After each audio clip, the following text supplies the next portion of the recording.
Lady Diana Spencer was plucked from the obscure ranks of the British aristocracy and became a fairy tale princess.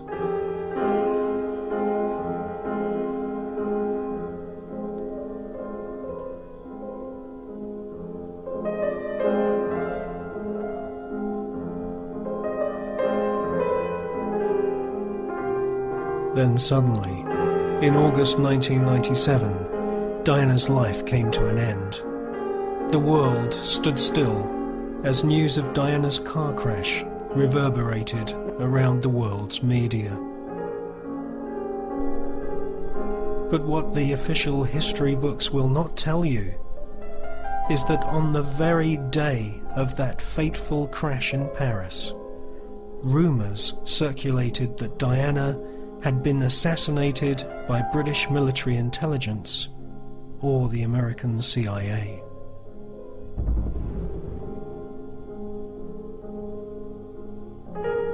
In this film, we show you for the first time the true history of the British royal family, whose ancestors have stabbed and slashed their way to power throughout the ages. You'll see how Diana was bred from birth for her role to serve the royal family, and how Prince Charles callously continued his love affair with Camilla Parker Bowles throughout his marriage to Diana, and how Diana had to search her apartment in Kensington Palace for listening devices placed by MI5, who then distributed secretly taped and edited private phone conversations to the media in order to discredit Diana's public image. For the first time, we reveal details of the bungled attempt by MI5 to murder Camilla Parker Bowles just weeks before Diana's car crash in Paris. We also exclusively reveal that the black Mercedes carrying Princess Diana had previously been stolen at gunpoint, and that the engine management microchip had been replaced so that the car could be controlled remotely.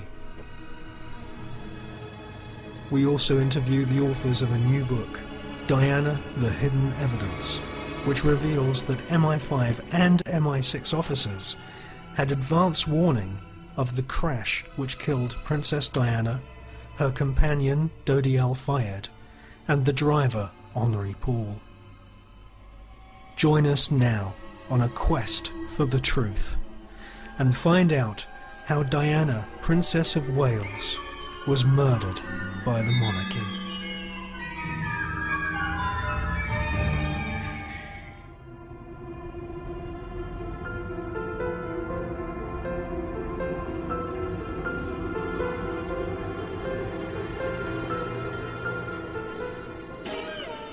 Throughout the centuries, the British royal family have had a passion for murder and a fascination with the occult. Whilst innocent country folk were persecuted for devil worship in medieval Britain, the royal family played host to astrologers, alchemists and magicians such as John Dee, Francis Bacon and Isaac Newton. To this day, the British royal family patronise various secret societies such as Freemasonry and the Order of the Garter. Freemasonry is a global cult which forces members to reenact murder, undergo a mock funeral, and requires all who take part to swear blood-curdling oaths of allegiance to the Masonic god Yarbulon. Reverend John Lawrence wrote a book called Freemasonry, Is It a Religion? His conclusions were that Freemasonry is a cult which worships a tripantheon god, most definitely not the god of the Holy Bible. The Masonic god is inspired by the mythical spirit of Baal, the ancient devil. As a member of the royal family, Princess Diana was surrounded by Freemasons. Queen Elizabeth II is Grand Patroness of English Freemasonry, and the Duke of Edinburgh has been a Master Mason since 1952. Living under the same roof as Diana at Kensington Palace is Britain's most senior royal Freemason, the Duke of Kent. Seen here leading a grand Masonic ceremony, the Duke of Kent was installed as Grand Master of British Freemasonry by the Earl of Scarborough in 1964. Every Mason swears blood oaths of allegiance to his fellow brothers. A Mason must support his fellow brothers even if he is in full knowledge of wrongdoing by his brethren. The dangers you have escaped are those of stabbing and strangling. In every strata of British government, there are Masons who will carry out illegal duties, such as murder, on behalf of the royal family. Your own death by stabbing, and the brother that held it would have remained firm and done his duty. There are over 600,000 Masons in Britain today, many of them directly serving the royal family in the government, armed forces, and in the secret services. One of the most powerful factions within Freemasonry are the Knights of Malta. They wear the Maltese cross around their necks. As Diana was led up the aisle, she was entering a world dominated by Masonic tradition, of skullduggery, black magic, and murder. The ancestors of Prince Charles were often fascinated with witchcraft. King James I wrote an authoritative book on the subject called Demonologies. Prior to Henry VIII's reign, Jeanne of Navarre, widow of King Henry IV of England, was accused of having used witchcraft to seek the death of her stepson Henry V. Jeanne of Navarre was convicted without a trial, largely on evidence given by her chaplain.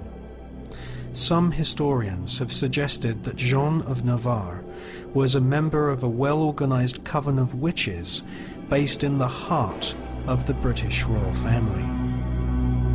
So this very day, in the Royal Palace of Westminster, seat of Her Majesty's government, blood-curdling oaths and secret rituals are acted out by members of Parliament and the Queen's Privy Councillors at the new Welcome Masonic Lodge.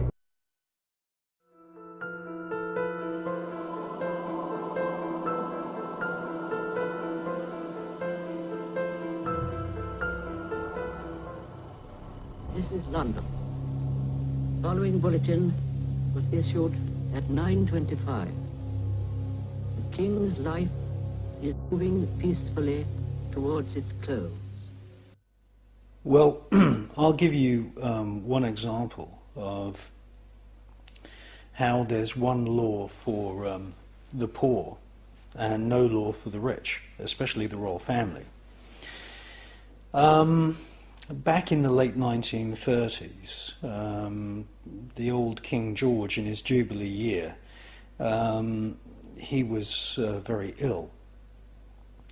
And there is such a thing as euthanasia. And euthanasia is a technique of killing somebody. It's a mercy killing for somebody that's suffering from a life-threatening disease.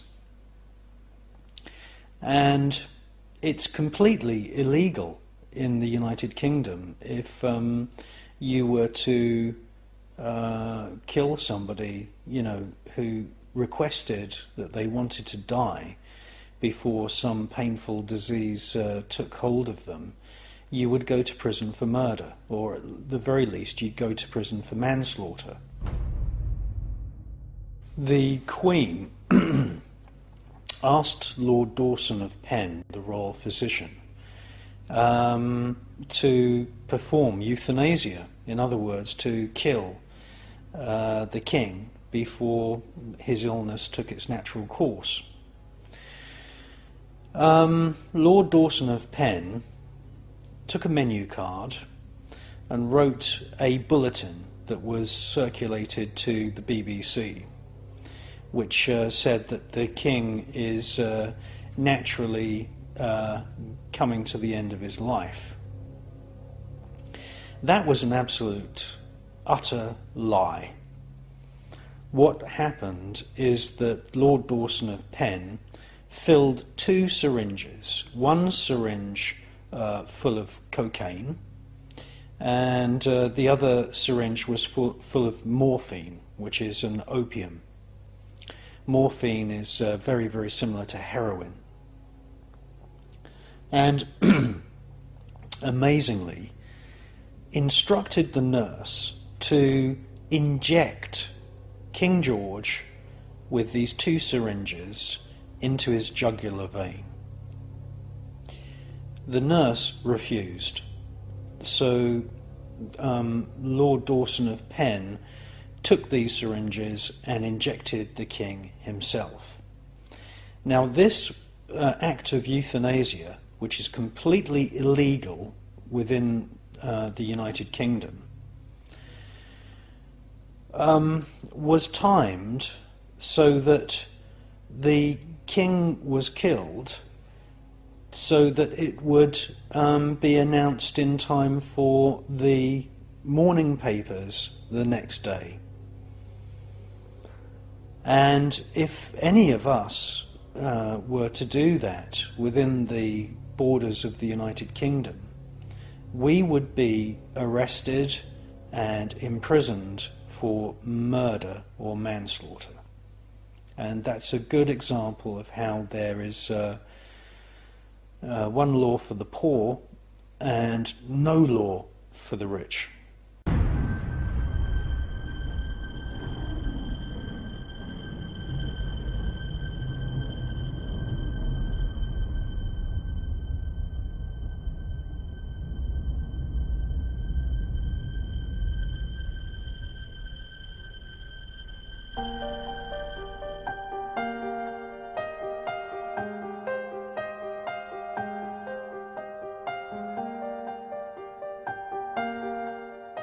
The marriage was, a marriage made in heaven as far as the media were concerned. The Sun newspaper, which was started by Rupert Murdoch, wasn't that old. In 1981, when the royal engagement was announced,